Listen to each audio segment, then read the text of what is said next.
UP विधानसभा चुनाव 2022 के 5वें चरण के लिए 27 फरवरी को होने वाले मतदान के लिए बसपा सुप्रीमो मायावती ने उम्मीदवारों के समर्थन में सोमवार को प्रयागराज में जनसभा की।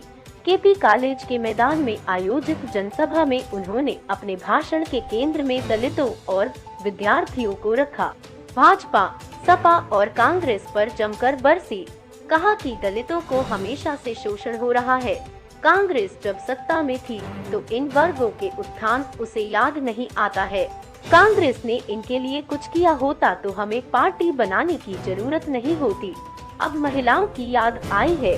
सरकार रहते कभी भी महिलाओं को स्वावलंबी बनाने के लिए कुछ नहीं किया।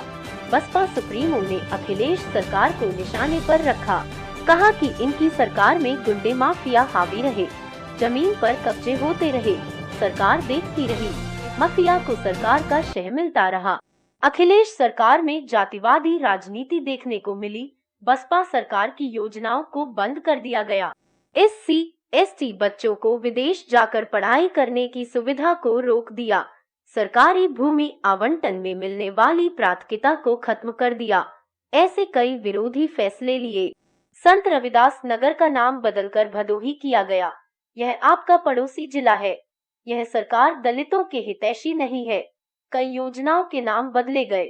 इसी से इनका समाजवाद सामने आ गया। मौजूदा सरकार ने धरना प्रदर्शन आदि के नाम पर बसपा कार्यकर्ताओं को फंसाया।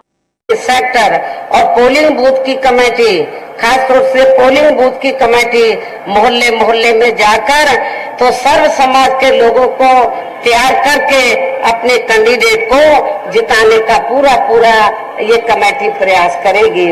वैसे आज आप लोगों के जोश को देखकर मुझे ऐसा लग रहा है कि आप लोग बीएसपी के नेतृत्व में अपनी 5वीं बार सरकार जरूर बनाएंगे।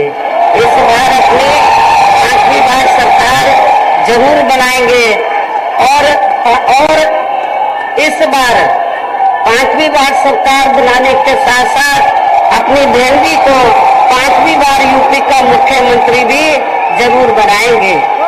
इतना ही नहीं बल्कि आज आप लोगों की इस अपार भीड़ के जोश को भी देखकर मुझे ऐसा लग रहा है कि जो लोग बीएसपी को दगा देकर गए हैं, धोखा देकर गए हैं और अब वे सपा के टिकट पर विधानसभा का चुनाव लड़ रहे हैं, जिसमें आपके जिला कौशाम्बी की ऐसी सीट का एक इंद्र देवता से भी बड़ा देवता शामिल है।